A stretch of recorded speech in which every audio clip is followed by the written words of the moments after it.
Hey everyone, welcome back to my channel. Welcome to the second episode of season 4 of Are You Afraid of the Dark? This is the tale of Cutter's Treasure, part 2. This is a really unusual situation because with Are You Afraid of the Dark, every story is normally on its own individual, so it's very unusual to come into this and be like, okay, so last time this happened, let's see how it concludes. The last episode obviously was Cutter's Treasure part 1, and that revolved around, essentially we had two brothers that had weird names. One was Max, but the other one was called Rush, and one went to the Magic Mansion, saw this chest which couldn't be opened it and got the contents of what was inside, which included a dagger, a key, and a spyglass. We saw the dagger with his pirates years ago called Cutter, and he killed someone, but the little boy stole the dagger, and there's hints that this boy and the boy that we saw at the beginning might be possibly the same person, or at least because he stole the dagger, he thinks he's the same person.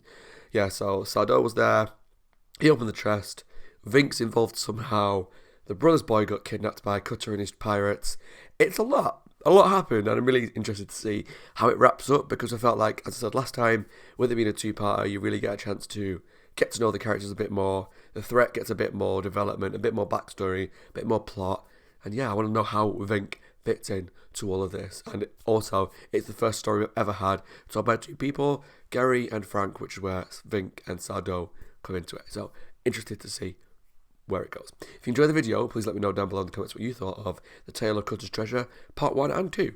And if you enjoyed my reactions to You for the Dark Season 4. If you enjoyed my Halloween t-shirt, please consider subscribing to my YouTube channel and take a look at the Patreon link down below, where you really help support the channel as well as get some episodes before YouTube. Let's jump into Season 4, Episode 2, The Tale of Cutter's Treasure, Part 2. And we're back. So let's go, don't leave us hanging. Where's Tucker? Oh. Come on, I want to know what happened. Oh, the camera does not agree with his top. So who is the guy that brought the chest to Sardo? Max was gone and he couldn't get a hold of his parents. That's where we left off. Kicking. Call this story? Here we go again. The Tale. The Tale of Cutter's Treasure. Part 2. Part 2. I knew you'd be back. Look, buddy, I don't know what this thing is, but it's making ghosts show up in my house. Ghosts? Yes, well, they're probably just illusions. I'm not so sure the police would believe you any more than I do. True. They don't. I've already tried. Oh. Did the smart thing now call the police? Look, Mr. Sardo. You should have said, All I want a is couple my of strange brother. men came into my house and picked my brother up and ran I out. don't know much more than The you, police would show up. but there's someone who does. Vink. The Wild boar boar. coiffure? Coiffure? Okay, it must be Vink. Fancy coloured potions and bottles. Has he got the Excuse dangerous me? soup here? I'm looking for the guy who... Found you. Vink's the name. Vink? Dr. Vink. Dr. Vink? Precisely. Hey, I like that. Shall I massage a few drops into your scalp? No. No thanks. So creepy. We have work to do. Captain Jonas Cutter, he calls himself. A murderous galley slave who led the bloodiest mutiny in maritime history. They say he took the name Cutter because of his love for the blade and what it could do to flesh. I've tracked the beggar down. That's the guy. Yep. We gotta tell the cops. The police can't help you, lad, You already know the police can't help. Why not? because Jonas Cutter has been dead for 200 years. This chest belonged to the one man who tried to defeat Cutter, but instead met with a grisly death. That's from the Magic Mansion. I left it there myself, hoping to find the champion. Who? Before he died, this brave soul vowed that one day a champion would come to avenge the deaths of all of Cutter's victims. Whoever opened the chest to retrieve them would be the one Okay. to do battle. So he's not the same person, it's just a legend. But who stole that dagger at the beginning then? You? Yeah, but What's your name? Your full name? Russell Ian Keegan. So what? Oh! This belonged to your ancestor. You Oh my are the God. one lad. I suppose it's easier to hide behind the veil of youth than to face the responsibility for a brother you despise. I don't despise Max. You talk to him like you do. Then accept your destiny. Well, I forgot to say at the beginning as well, I know that it probably don't interest a lot of you, but what I'm loving about these episodes is I have no memory at all of this episode. None. A few pieces of treasure will help to fund some of my unique endeavors. And if all doesn't go well? It must. It's your Is destiny. that trying to link things together? He wants the money to make some films, to make some soup. Who are you? Sure, you know who I am. Just floating forward. It's Ian creepy. Keegan?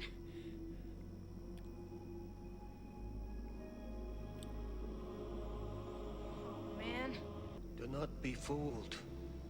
What he wants is not what he desires. Desires. I forgot about that little riddle from last time. All our hopes go here. What he wants is not what he desires.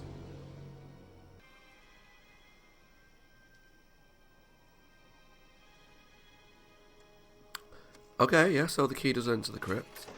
I thought maybe the key would open like a treasure chest or something like that. See what Cutter's treasure actually is. That makes sense. Creepy crypt. Yuck. Welcome aboard, Skipper! That was funny. Oh. Oh no. That net did nothing. He would have broken his back if that was real. I know, like, the story's meant to be like the net cushioned his fall, but realistically, the way that net fell with him, he'd have broken his back. Soon, are ya? Oh, careful now. I got the point. Look, I'm no hero. I don't want to hurt you or anything. Does I sound afraid?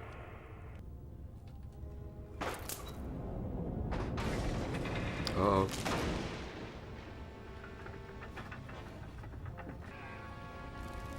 I want to move. Oh god, they're literally trying to kill this kid. Hardcore. It's kind of like the funhouse, laughing in the dark. That dragon that blew fire at him. Max! It's that creepy one. Doing me job. Wee wee wee wee. Dagger. Oh. What? I didn't think you were gonna come. What are you talking about? You said you hated me. Look, Max, I said a lot of stupid things I didn't mean. I'm sorry. Oh, it's so cute. Can I be on your team again? Oh, it's so cute. I don't get him out. Very touching. I don't want any trouble. But you went through all that trouble tracking me down. You went through all the trouble running my gauntlet and dispatching Mr. Noise. You went through Yeah, all forget the his brother trouble back. breaking into my treasure room. Yes, I think you're looking for trouble, and Skipper, you found it. Oh, shush. The fight will be a fair one. I hope it links to that beginning bit where that kid saw that dagger, because I don't have other a than that, I don't know. I'm so confused. Pity. And you really are in trouble. You see dagger thing. Oh my god. This guy's literally trying to slice up a child. Crikey. I'm enjoying this. You're forgetting Awful person. dagger. Use the dagger. Oh, hello, Vink. Is this the grand battle I've been waiting for? No. Fight. I can't. Crazy, I don't know what crazy to do. pirate man. Then there's nothing left for me to do but to put you out of my misery. I don't think so. Hello. Leave him alone. Two boys.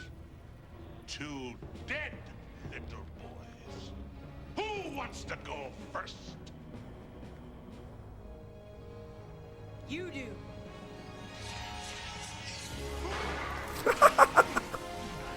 Oh dear. Why is it a dagger?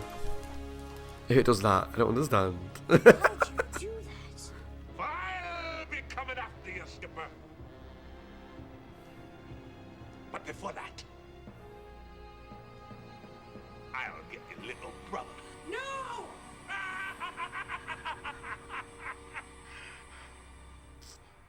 What's the trouble now? Maybe he wants to be What stabbed. he wants is Not what he desires. desires. Oh my god. That's what Ian's ghost said. You're afraid, aren't you? Yeah, I am. And I think you are too. You've been guarding this treasure, but there's no one to guard it from. That's why you took Max. Because he wanted to Make sure I fight. would come. Okay. You wanted one last battle. Nonsense talk. Use the dagger. Justice for Cutter's victims is in your hands. We'll leave him there forever. Use it wisely. Use it, Blaster! Use it! How did you do that? Curse you! What was that dagger made of? Came it in. Ah, you cowards! Cowards all! Special effects though. They definitely had a bigger budget this season, right?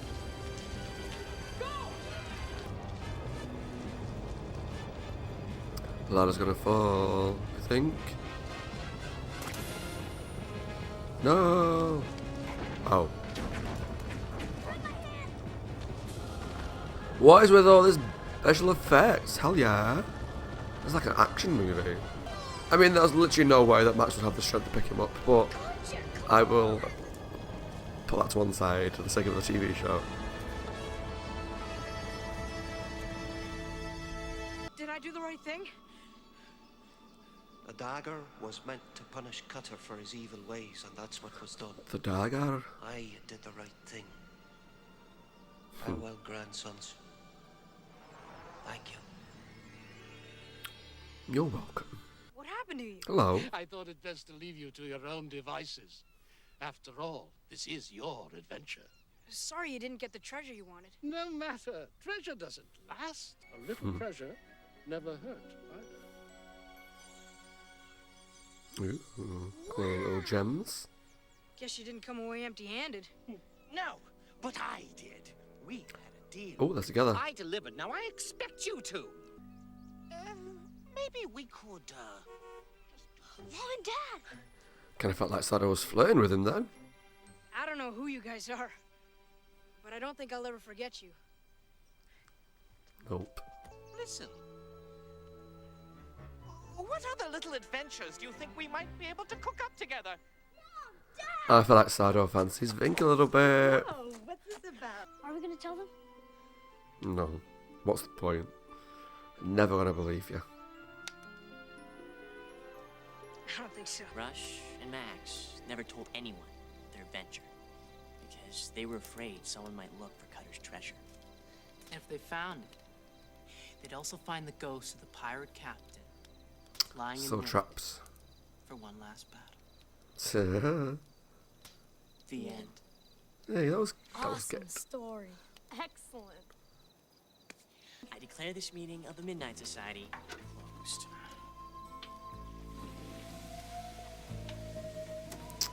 Oh, well, that's the end of our first ever two-parter.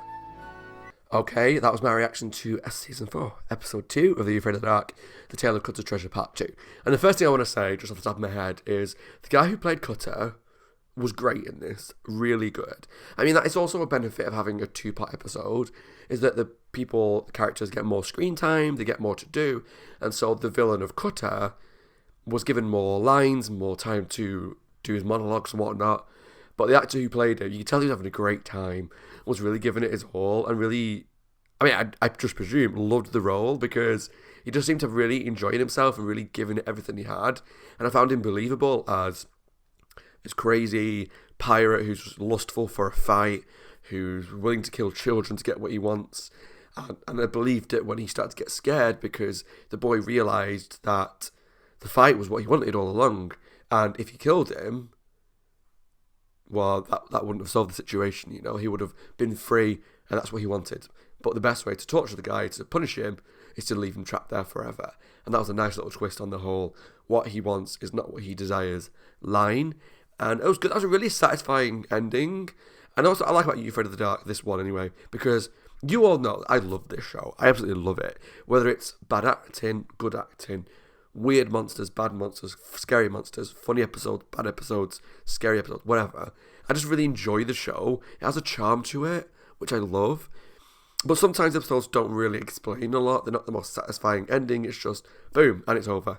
And sometimes the backstory of the villain isn't that exciting, or things like, say, Quicksilver, for example, the evil ghost was just an evil ghost. We never really had an explanation for it.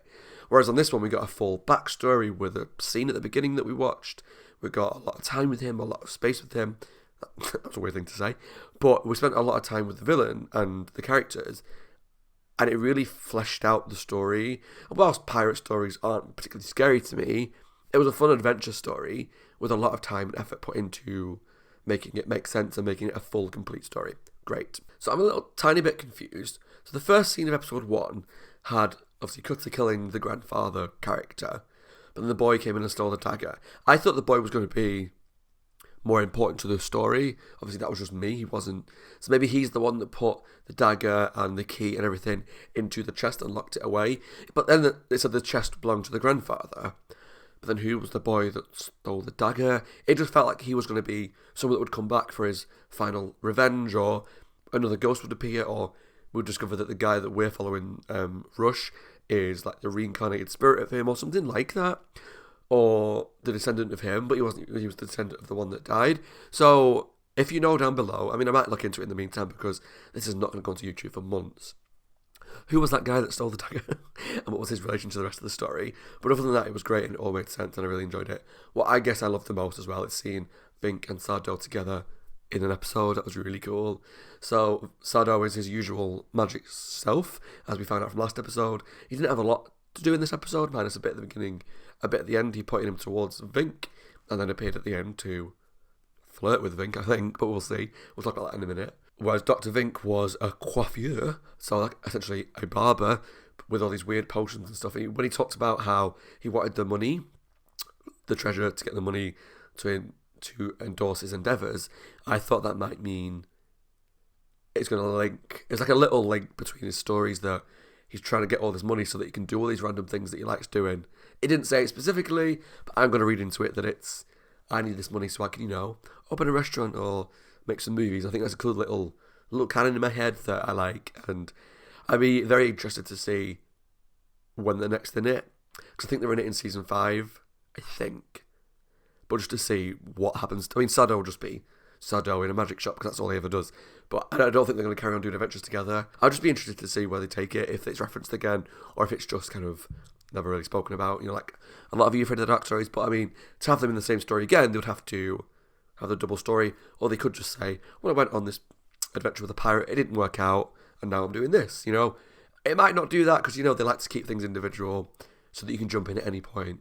But I think that'd be a cool little thing. But yeah, I think Sardo kind of flirted with Vink a little bit, only because when he went over to him to like, ooh, you can give me money, it was where he was like trying to like touch his clothes and like clean him up, or just touch him, his arm and his shoulder and stuff. It's like, so what can we go on together? What adventures can we go on together? I'm like, are you flirting, Sardo? Are you flirting with Dr. Vink?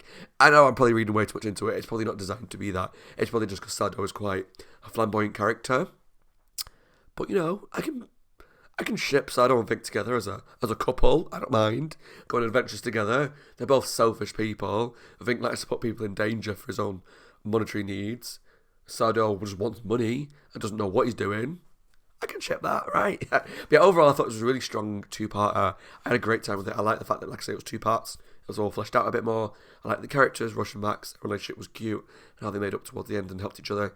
And what I do like a lot as well is it clearly had a lot of budget here, because we had scenes like, obviously, the first episode, there was the magic shop, the big house, and the pirate caves at the beginning. This one, we had the big pirate cave with the ladder, the shaking, the stones falling. We had Vink's coiffure place in the alleyway. There was just a lot of scenes and special effects, and different things that to me says, this episode in particular had budget and money thrown at it a bit more than the first 3 seasons. So whether that carries on the whole season, I don't know. I mean, part of what I like about the original seasons, what draws me back to the love of the original series, even from being a child, is the kind of charm of they're doing what they can with the money they've got, which is not a ton, and like cheap sets, bad special effects, sometimes some not great acting, but so I love that charm of the old show. So I'd be interested to know whether it was just a 2-parter, was like, we're going to throw loads of money at this 2-parter and make it amazing, or whether it's just in general the show's getting more money, and see how that affects the scares and the design going forward. As always, man, I'm Scott. I hope you guys are well, taking care of yourselves and staying safe. If you enjoyed the video, please let me know down below in the comments what you thought of Season 4, Episode 2, The Tale of Cutter's Treasure, Part 2. Yeah, thanks for watching. Subscribe to my channel for the rest of Series 4, and take a look at my Patreon link to help support the channel and watch some episodes in advance. Take care of yourselves, and I'll see you all very soon for the next episode of Season 4. Bye guys, stay safe.